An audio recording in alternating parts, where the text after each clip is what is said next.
let me ease into it. Yeah, no worries. Just This like a is chill my conversation. this is my first shoot of the day because just now they talk to each other. Ah, Yeah. okay. That's fine. It's just like a get to know each other. Like we haven't talked very much either, so this Yes. is nice. Yeah. Hi everyone, welcome to an episode of Talent Talks brought to you by Monster. Joining us today is Good Nosh Kombucha, where that's going to keep us hydrated throughout this session. But of course, as you can see, we do have a special guest with us. This is Raphungzel. Hello. Hi. Nice Raphungzel, to be here. nice to meet you too. Hi guys, my name is Raphungzel. I'm a pop and R&B indie singer-songwriter, and Danica was really kind to invite me here today to yap about some music and some things that you guys might want to know about the industry. We're going to talk about the local music scene. How does Western media play an influence to it? We're definitely going to talk about popular topics like AI, social media, basically some hot takes. I will keep my opinions very honest and unbiased as possible. Yes, sure.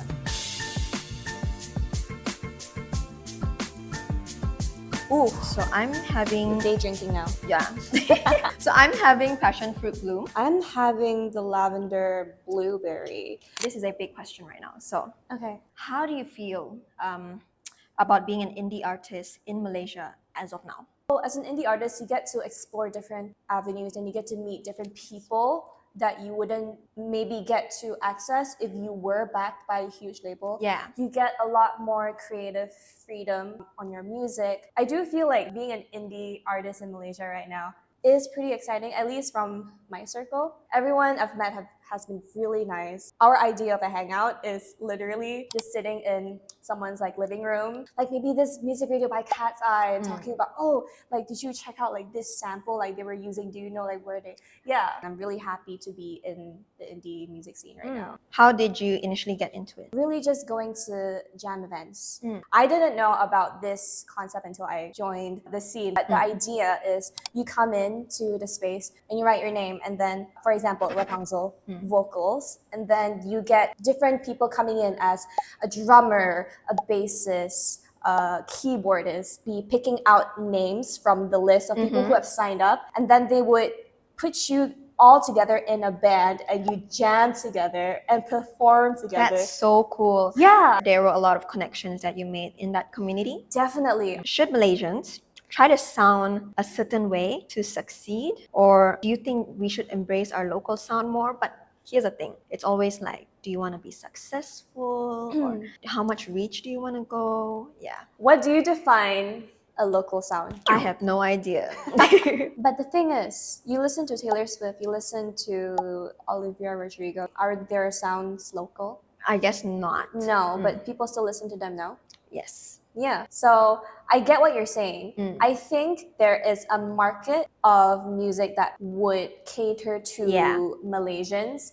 Like, you know, like we have our sort of our own brand of like Malaysian humor, abeng, alien, like things, things only we would get. But I don't necessarily feel that you should do that unless that's a genre that you're interested. But I think it's more of owning your sound and knowing how to market it.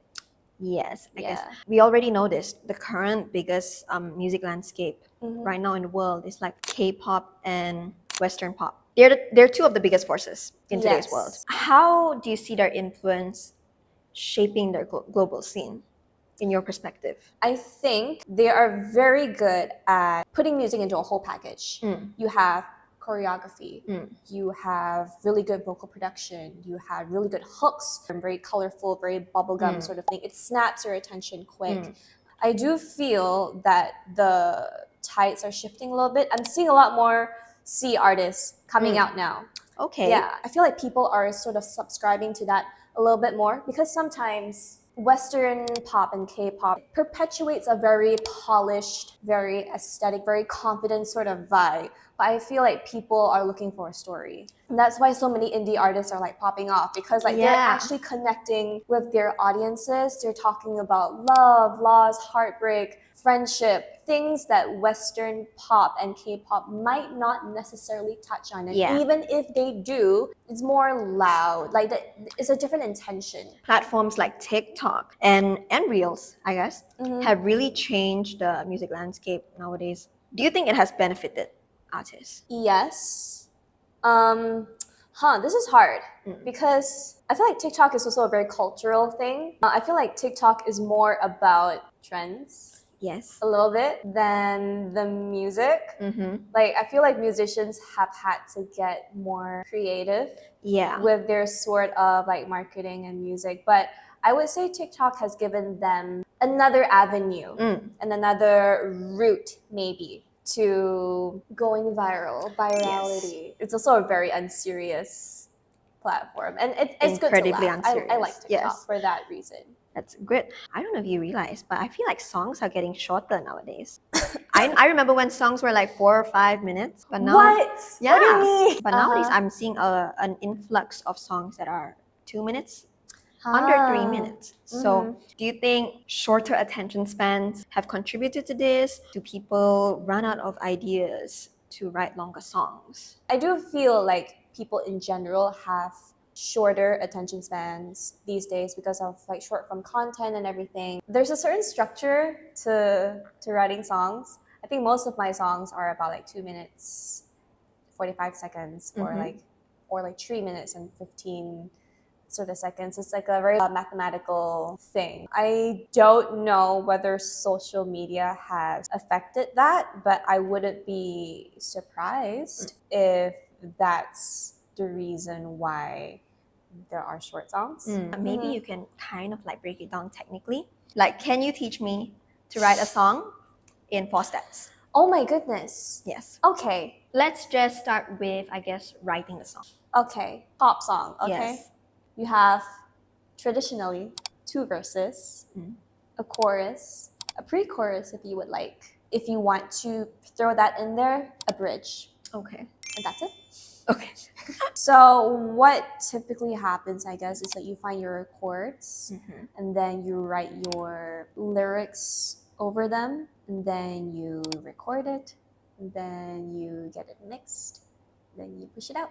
Should the verses differ from each other? So it's sort of like storytelling. So the verse is sort of like, maybe this is an event that happened. Chorus is sort of like the bit where like everybody sings, like it's like the main message, that sort of thing. Then your verse is like a continuation of What that happens? of that story. What do people write about in the bridge?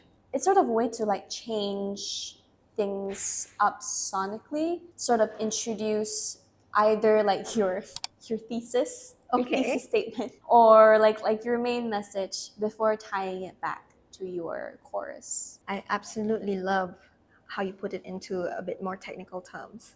There are certain structures, like you learn about this in like songwriting camp. This is just one of those structures. Do you want to talk about AI in the Oh my music goodness. industry? AI music is on the rise, Yes. apparently. Thoughts about that before we elaborate? I like when my music is from another person. That is such a loaded statement as well, because AI is artificial intelligence, right? Where is it coming from? The works of other people, I feel. Yeah, Yes. from the works of other artists. A robot like learning from that, taking their ideas, theft, and people using that technology, feeding it into a system, and other people taking from that and claiming authorship over these ideas. That is what doesn't sit right with me. Do you think it will replace real artists? It really depends on how you look at the term replace. I don't think artists are ever replaceable by a machine. At the end of the day, a lot of people develop a relationship with the artist, whether it be online. So I guess it would be difficult to develop a relationship. It's more than that though. Some days you look at a video or like a picture you see online and you can't even tell if it's real or AI anymore. Famous words of Hayao Miyazaki. You lose faith in yourself to be able to create. Like, why do you need AI to create something beautiful for you? Like, you can't do that like by yourself. And there's something really rewarding about putting in the work. It wouldn't feel as meaningful as if I wrote this song from scratch. If versus I made this with AI. The feeling's really different. If your boyfriend, hey babe, I bought back this pasta dish for you for our anniversary dinner because I know you like pasta. Versus, hey babe, remember that time on our first date, we went to like this pasta restaurant and like the way you smiled just made me so happy. So I went to the grocery store, I bought these ingredients and I cooked this special meal for you. Which would you prefer? Both meals, maybe the store-bought one is better versus the home-cooked version. Yes. It depends how much value and how much meaning you put into it. If you Yes. see it as just a product, fair enough. But like if you are maybe a bit more sentimental, like you like the raw, authentic sort of feel, then I don't see how you would put AI on a higher pedestal than just homegrown, like self-made music. I do feel AI is great. Don't get me wrong. I love what it can do for you, but I do feel that we have to put certain laws in place just to protect the creators who are training AI in the first place. Do you think an AI song would win a Grammy? It could literally be its own category one day, like the best song created by artificial intelligence. I guess, but I'm just wondering in my head, what would be the point of that? I think if there was like a robot competition, let's see whose robot is smarter, that could be a fun competition. Yeah, you do a lot of pop, you do a lot of R&B. What's the future of this genre in Malaysia, and what's the future looking like for you, Raphungzel? Oh my god, that's a crazy loaded question. I cannot tell the future. What I hope would be the future for Malaysia's scene is for homegrown talent to have a bigger platform for it, for people to come to like local shows, give our country a chance to shine as well, and be a part of like the wider conversation of music. How about you? What are you gonna do next? Ooh, Next with you? EP release is coming up next. I'm really excited about that. Maybe have like 2 or 3 albums out and really establish my sound. So, for young artists, what one piece of advice you would give to them in making music, in this fast-moving, trend-driven industry? Your why needs to be very strong. Find out why you're pursuing music in the first place. Don't be too hard on yourself, especially starting out as an indie artist. You are one person. There are going to be a lot of voices around you. It's really not a race. You have to put in your 10,000 hours. It's a grind. It really is. But it can be so rewarding. Your community also really matters. It's easier to hustle and grind alongside people who get you. Go to events, go to jam session. This is now a segment for plug herself a little bit. Okay, I will plug one of my releases that's already out. It's called IMH. It's a very pop sounding sort of feel. So if you're into Ariana Grande. What does IMH stand for? Ooh, a lot of people think it's an abbreviation for I Miss Him. It's not. It's an abbreviation for the chorus. It's called In My Head. Oh, okay. Yeah. Okay. So the song is like about sort of like a breakup sort of thing, and seeing your ex-lover sort of move into something so fast and you feel like you're left behind. But my next EP is very happy, is very like bouncy, has a lot of very caramel tone. I'm really excited about. I'm going to follow her on Spotify. Oh my goodness. Just like stand by whenever you're gonna release your next music video. Thank you, that means a lot. So thanks for tuning in today, and thank you, Raphungzel, for being here with us. Thank you so much for having me. It was Of really course. fun rapping about all these. I know. Could you sing like 1-2 lines? In my head, all the excuses I believed in my head.